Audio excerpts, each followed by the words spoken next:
Un saludo a los estudiantes del curso de Constitución Política. Continuamos entonces con las demás garantías y con los derechos políticos que hacen parte de esta primera generación, los derechos civiles y políticos. Del debido proceso vamos a concluir con una que se nos quedó por fuera, que es la legalidad de la prueba. Legalidad de la prueba quiere decir que la autoridad tiene el deber de incorporar todos los medios probatorios con las reglas y estándares legales y constitucionales, protegiendo, o más bien preservando los derechos fundamentales a la hora de recaudarlas.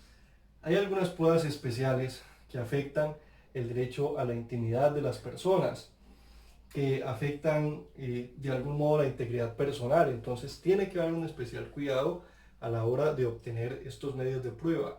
Por eso siempre vamos a tener como ciudadanos la oportunidad de conocer cómo se deben recaudar las pruebas. Pregúntenlo si no tienen claridad, para que ustedes después puedan hacer valer si ese procedimiento es legal o no es legal. En materia penal, ya lo habíamos dicho antes, al hablar de la intimidad personal y familiar, si va a haber un allanamiento, tiene que haber orden judicial. Si va a haber un seguimiento de nuestras llamadas, de nuestros mensajes por redes sociales, previamente tuvo que haber una orden judicial y además después tiene que haber un control posterior. Eso nosotros lo podemos examinar ya en el momento en que conozcamos que esa prueba fue recaudada, que nos digan cómo se hizo, con qué autorización se hizo y si se cumplió dentro de los límites que autorizó el juez. En el caso de los interrogatorios, siempre tienen que ser interrogatorios libres, sin ejercer fuerza, sin ejercer coacción, mucho menos tortura, que como también lo expliqué en la semana anterior, en alguna ocasión en la historia de la humanidad, durante muchos siglos, se permitió ofrecer maltratos de tortura para obtener confesiones e incorporarlas en los procesos judiciales, cosa que hoy por hoy está absolutamente prohibida en la mayoría de las civilizaciones contemporáneas y por supuesto en Colombia. Bien, vamos a continuar ahora sí con las demás garantías que vamos a abordar en este curso. Bien, hablemos en primer término del derecho que tienen todas las personas a no autoincriminarse. Esto se llama las excepciones al deber de declarar o la garantía de no autoincriminación. Vamos a ver entonces que conforme a nuestra constitución política, nadie está obligado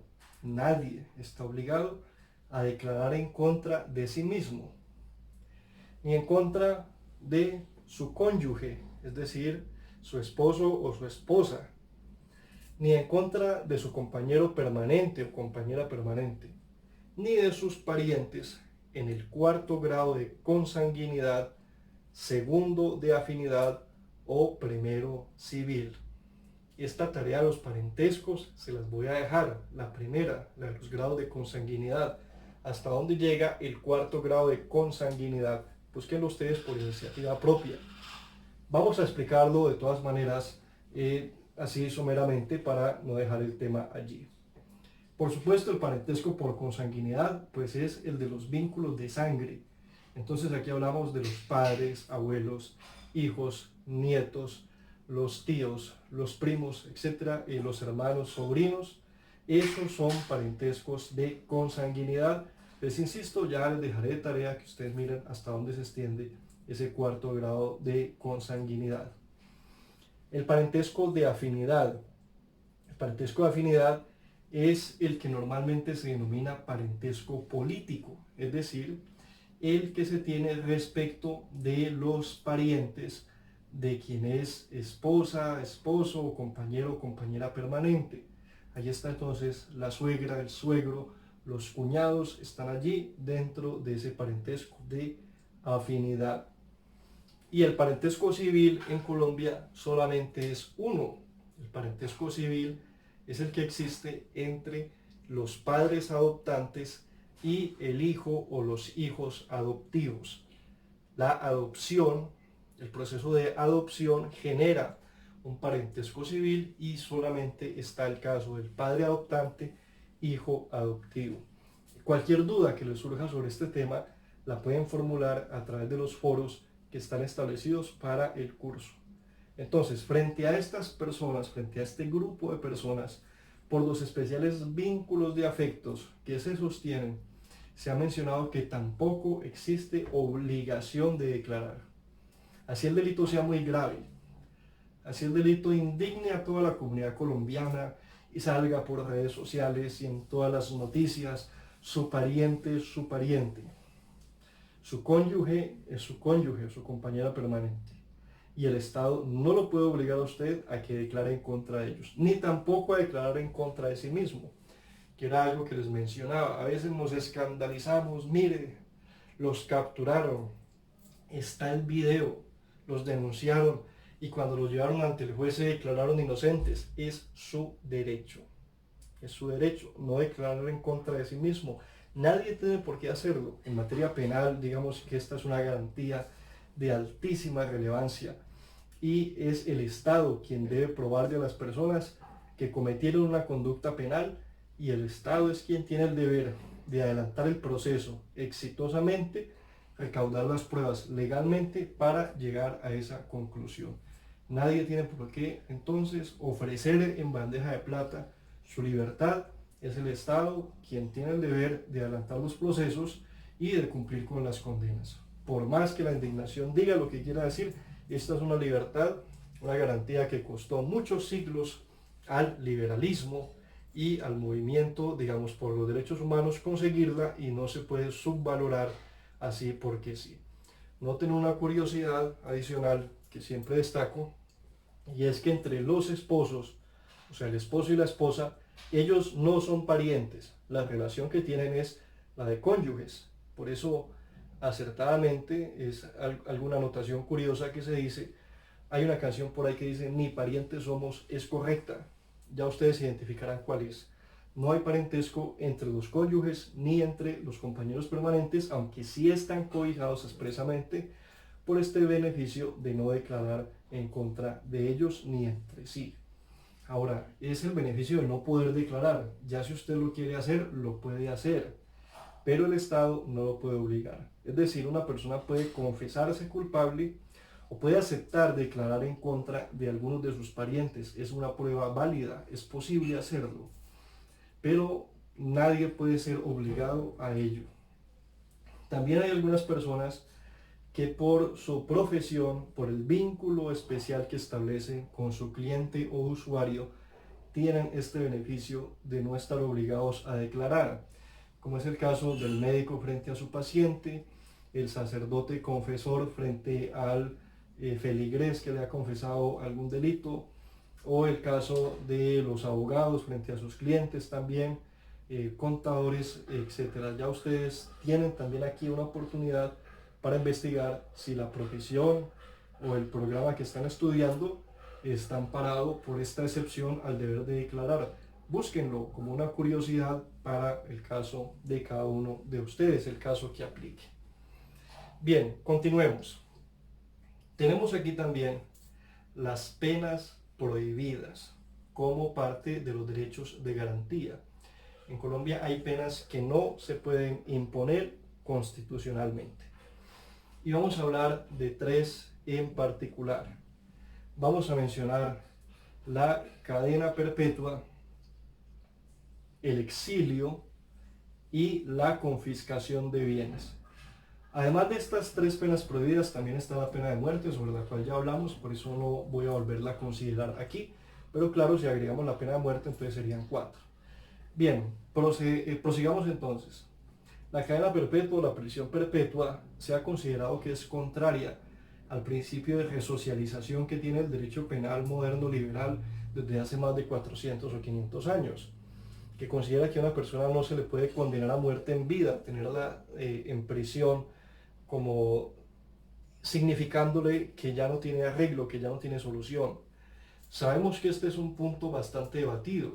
Hay un acto legislativo ya que ha aprobado el Congreso, pero que todavía está pendiente del estudio previo por parte de la Corte Constitucional, quien debe establecer si esa aprobación de la cadena perpetua para ciertos delitos es viable o no en términos de su compatibilidad con la Constitución, si no sustituye las bases esenciales de los principios constitucionales y del bloque de constitucionalidad, o sea, de los tratados sobre derechos humanos que ha suscrito y que ha ratificado Colombia. Bien, esa es una discusión que está allí. Ustedes pueden opinar libremente sobre este tema en los foros que se han designado para el efecto. Bien, la segunda pena prohibida en Colombia, en este listado de las tres que dije que vamos a considerar, es la del exilio.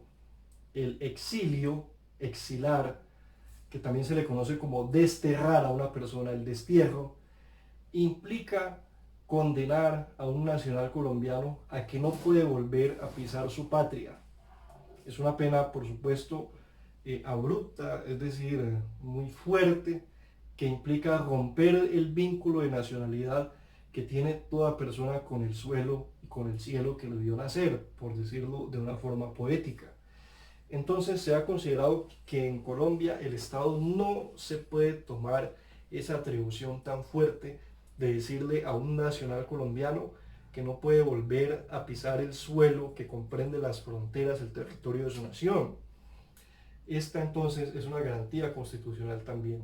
Durante mucho tiempo se ha utilizado como un arma política el exilio desde la antigüedad, griegos, romanos, las primeras civilizaciones, etc. Pero precisamente producto de la civilización, hoy se considera una pena que es prohibida. Y en tercer lugar, la confiscación de bienes. Aclaremos esto. Confiscar los bienes significa privar a una persona de la totalidad de su patrimonio. Quiere decir que todos sus activos, todos sus bienes, sean legales o ilegales, pasarían a manos del Estado sin ninguna clase de compensación. Eso es lo que está prohibido. Esa es la confiscación de bienes. Decirle a una persona, hoy, a partir de hoy, usted ya no tiene nada y todo lo que tiene le pertenece al Estado. Eso es confiscación, una privación total del patrimonio de una persona.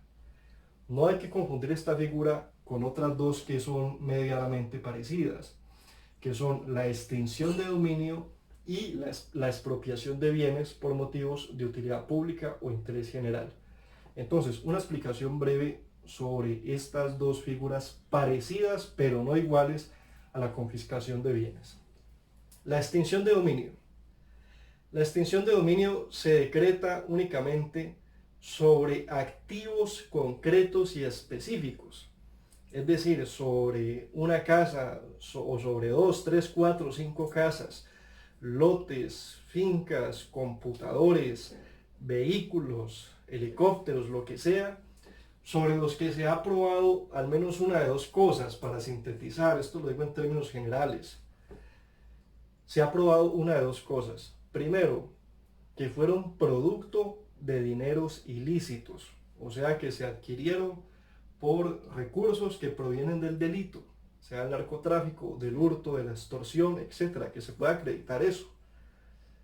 Ahí ese es el primer factor que daría lugar a la extinción de dominio. En segundo lugar, que esos bienes, aunque se adquirieron en forma legal, han sido utilizados para actos delictivos. Por ejemplo, una casa, un inmueble que se utiliza para la trata de blancas, o para esclavizar personas, o para la prostitución infantil. Esa casa, así la hayan adquirido legalmente sus propietarios, si se demuestra que esas conductas han sido repetitivas, reiterativas, si el propietario está incurso en esas conductas, o si a sabiendas de eso, de que se está cometiendo eso en su casa, lo ha permitido porque no ha presentado denuncias o se ha desentendido del bien, muy probablemente, por ejemplo, es una casa abandonada, en ese sentido digo que se ha desentendido del bien, muy probablemente allí procederá la extinción del dominio. Pero miren que la extinción del dominio no es sobre todo el patrimonio del ciudadano que ha sido vinculado al proceso, es sobre un bien o un conjunto de bienes particulares y concretos que tienen vínculos delictivos, bien sea por ser producto del delito o por ser utilizados para ello. Pensemos en las casas de pique, por ejemplo, tan tristemente célebres en nuestra región del Valle del Cauca, en el Pacífico. Bien, vamos con la otra figura. La otra figura es la expropiación. La expropiación es una compra forzada, una compraventa forzada que hace el Estado por motivos de utilidad pública o interés general. Aquí entonces, en la primera parte ya notamos la diferencia con las otras figuras. Aquí al propietario del bien se le indemniza.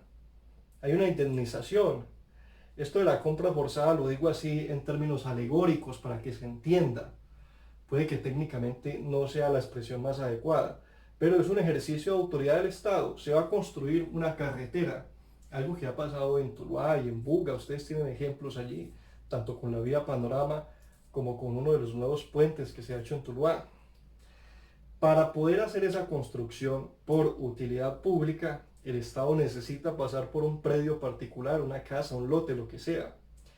El Estado entonces adelanta un proceso y el propietario no se puede oponer, por eso decimos que es una compraventa forzada.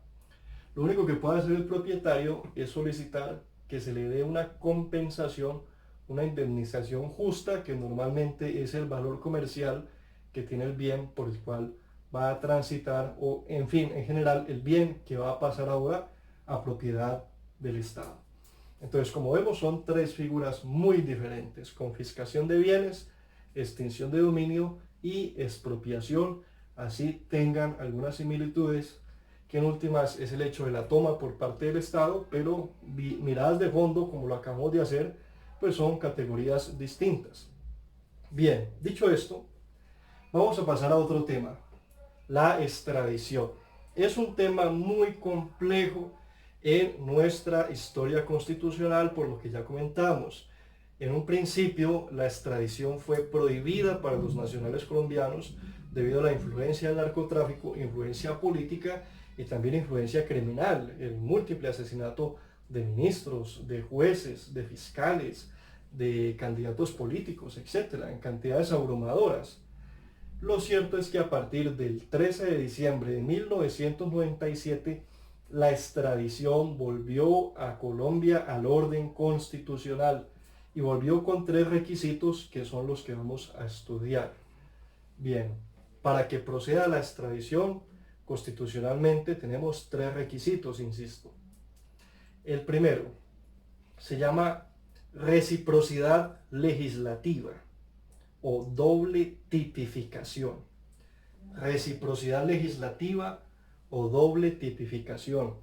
Quiere decir que la conducta debe ser considerada delito tanto en nuestro país Colombia como en el estado que está solicitando la extradición. No tiene que llamarse igual. Vamos a poner el ejemplo de Jesús Santrich de las FARC. En Estados Unidos ese delito se llama conspiración para narcotraficar. En Colombia se llama concierto para delinquir con fines de narcotráfico, o al menos algo así se podría asimilar. Esto, repito, pues lo digo así en términos genéricos para que sea comprendido por todos. Algunos tienen más afinidad o no a los temas jurídicos, por eso lo explico así. Lo importante entonces no es que el nombre sea igual, sino que la conducta que se castiga tenga connotaciones similares.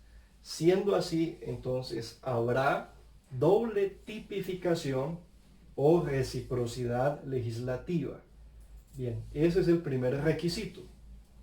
El segundo elemento para que proceda la extradición es que no se trate de un delito político.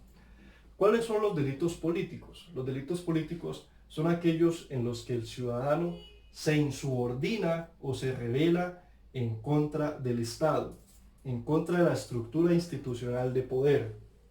Aquí está la subversión, o sea, el hecho de pertenecer a grupos guerrilleros, la subversión, las azonadas, los desórdenes que ustedes ven que a veces se hacen a modo de paros armados y demás. por parte de grupos alzados en armas en contra del Estado, la rebelión, la pertenencia a estos grupos guerrilleros, entre otros, las tareas de difusión, de conspiración en contra del Estado, esos son delitos políticos. Y por esos delitos no hay extradición. ¿Por qué motivo? Porque se considera que el delincuente político, una vez que traspasa las fronteras del Estado que está amenazando, ya no lo pone en peligro. O sea, si usted se está alzando contra el Estado, digamos, peruano o el Estado boliviano, y usted ya salió de Perú o de Bolivia, se considera bajo esta teoría que ya no está poniendo en peligro al Estado, porque usted ya no está allá, ya salió de las fronteras. Y por eso una vez que traspasa las fronteras ya no es amenaza y por eso la extradición está prohibida por delitos políticos. En general hay una tendencia en el mundo a que la penalización o el castigo de los delitos políticos siempre se trate con cierta benevolencia. Por eso es que fue tan discutido en Colombia en el momento del acuerdo de paz que se considerara o no si el narcotráfico era anexo o era conexo más bien, era conexo o vinculado con el delito político o si podía llamarse delito político o no, que era lo que estaba en juego aquí, en últimas la extradición también, digamos, la extradición y el hecho de gozar de estos beneficios que tienen los delitos políticos. Por eso era todo ese motivo de discusión. Como vemos, no era un asunto menor, es algo de particular importancia con la que se puede estar de acuerdo o no, pero finalmente hay que entender cuál es el motivo de todo ese debate. Bien, ahí tenemos los primeros dos elementos para la extradición, la doble tipificación, que no se trate de un delito político, y en tercer lugar, que la conducta se haya cometido después del 13 de diciembre de 1997. Si quiere, para que no se compliquen, ustedes escriban allí nomás que la conducta se haya cometido después de 1997. Vamos a sintetizarlo así para no complicarnos tanto con fechas de días y meses. ¿Por qué motivo? ¿Por qué motivo se adopta este tercer elemento? Por lo que ya habíamos mencionado, porque antes del 13 de diciembre de 1997, en vigencia de esta Constitución Política de 1991, estaba prohibida la extradición, simplemente por eso. Ahí tenemos entonces los tres factores que determinan la viabilidad de la extradición. Bien, hasta aquí cerramos los derechos de garantía. Vamos a pasar ahora a los derechos políticos, de los cuales simplemente voy a hacer una síntesis. ¿Y por qué lo voy a hacer así? Porque muchos de estos elementos de los derechos políticos se van a retomar en sesiones posteriores a la quinta. Pero bien, todos comprendemos que gracias a los derechos políticos podemos intervenir en la vida pública política de un país. Por ejemplo, gozamos del derecho a elegir y ser elegidos, es decir, de escoger a nuestros representantes en las instancias políticas, tanto del nivel territorial como del nivel nacional, y a ser elegidos en el sentido de que podemos postularnos nosotros también, bien sea a través de partidos políticos o por firmas.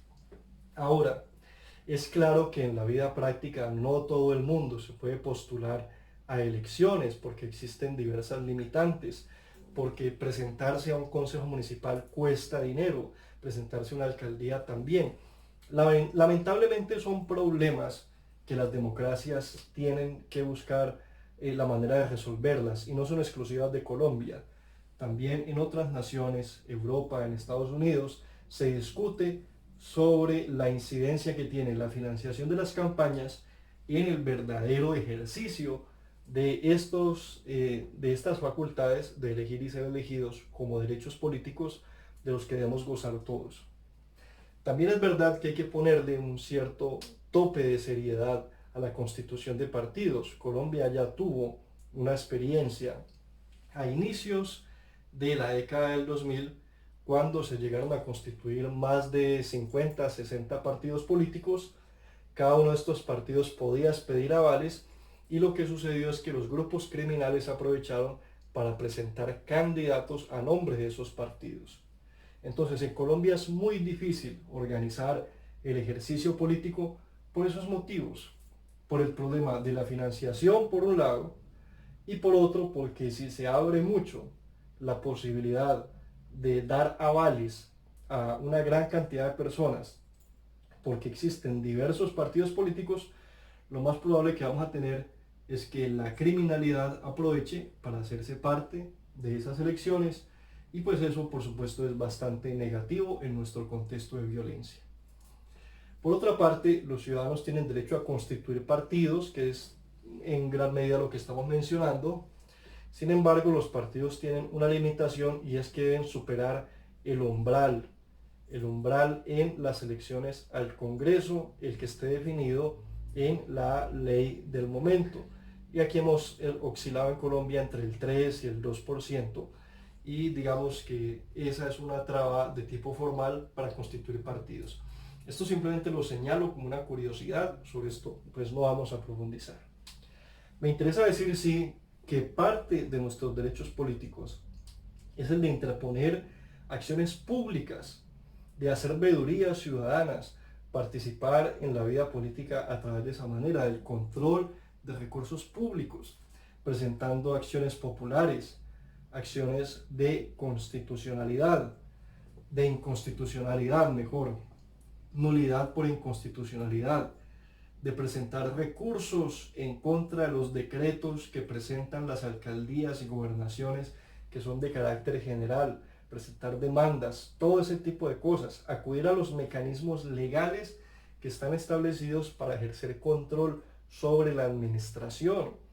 Entonces, si hay una licitación, presentar recursos, presentar solicitudes en beneficio de la ciudadanía, por ejemplo, si se trata de vías públicas, si comprometen el medio ambiente, entre otros. Asimismo, los ciudadanos tenemos derecho a participar en otra clase de elecciones distintas, más bien en otra clase de votaciones distintas a las elecciones, que son mecanismos de la democracia participativa, de los que ya habíamos hablado antes. Vamos simplemente a hacer un repaso muy breve. En el referendo, donde el pueblo elige si aprueba, no se elige a un candidato, sino que lo que se va a votar es si se aprueba la incorporación de una ley en el ordenamiento colombiano, o si se aprueba desincorporar una ley, si se aprueba excluir una ley que ya existe o una normatividad. Puede ser una ley, puede ser una parte de ella, un fragmento, etc. Pero podemos decir que es el mecanismo de incorporación legislativa por parte de los ciudadanos a través del referendo. Por medio del plebiscito, como ya también lo hemos explicado, que es otro mecanismo, a los ciudadanos se les pregunta sobre un tema de interés general, de interés nacional. El plebiscito lo convoca el presidente y el pueblo da un respaldo político a esa iniciativa o lo niega.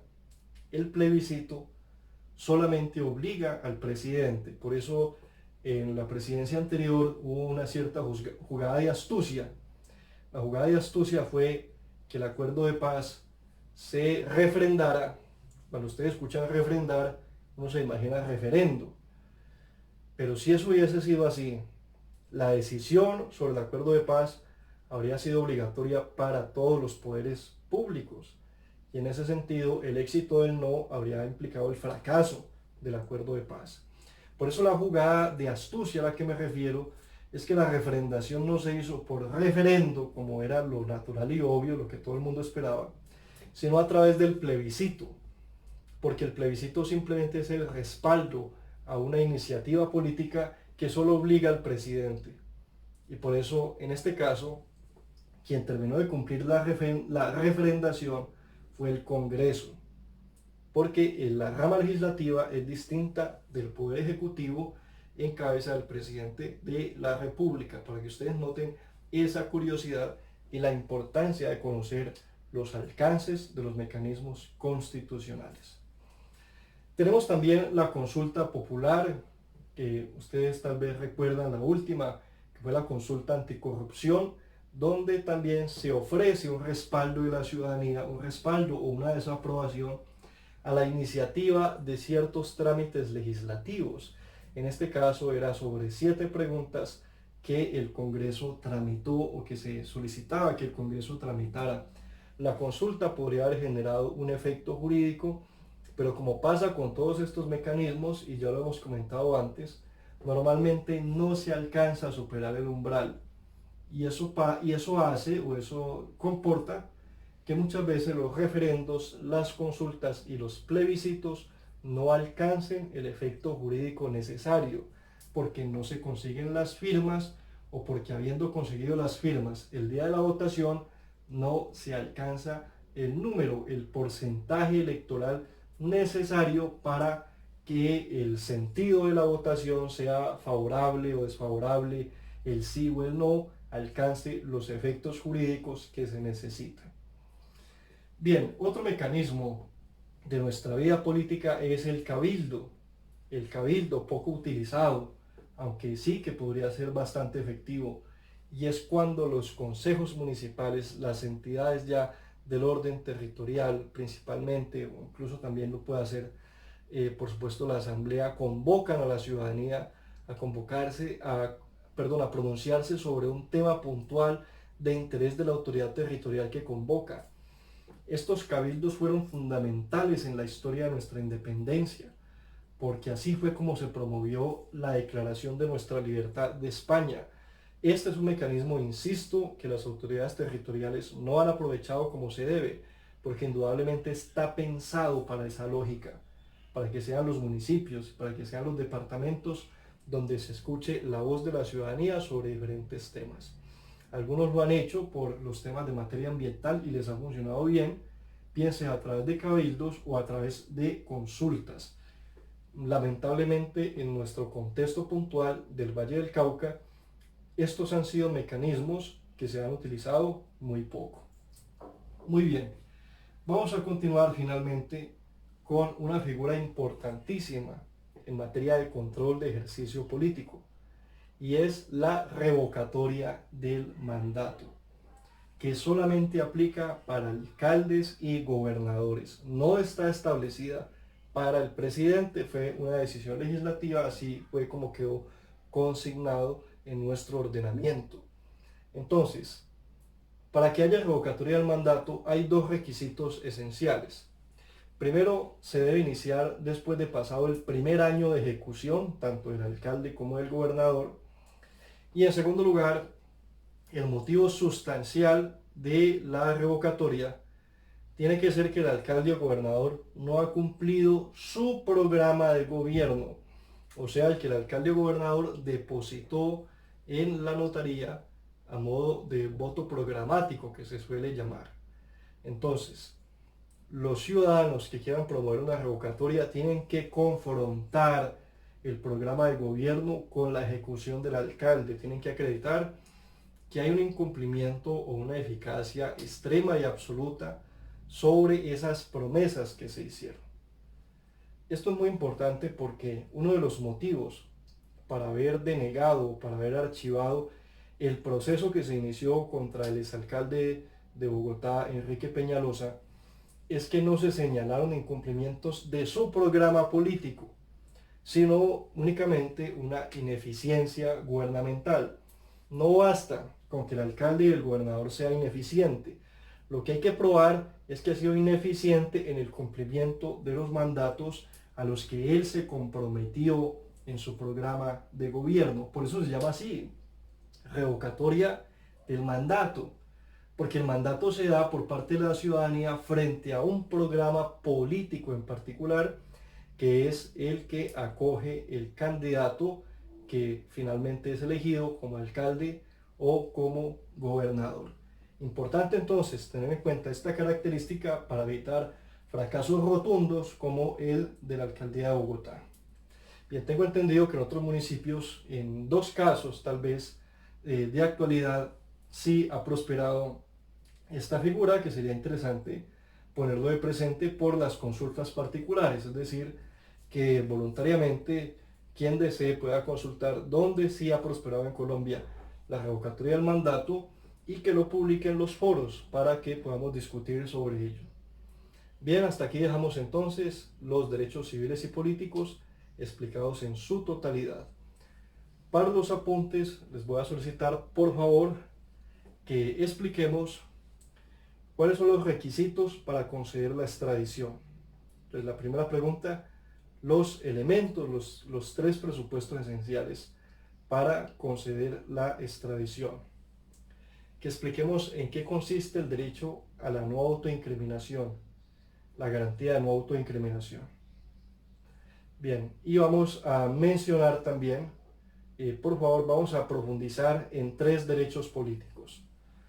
Vamos a escoger tres derechos políticos, los vamos a explicar el concepto, a qué se refieren. Ese entonces va a ser el contenido de los apuntes en lo que hace referencia a este video. Bien, con esto agotamos también la sesión 2 en su totalidad, 2A y 2B. Proseguiremos en la próxima clase con el estudio de los derechos de segunda generación, los económicos, sociales y culturales. Muchas gracias, muy amables.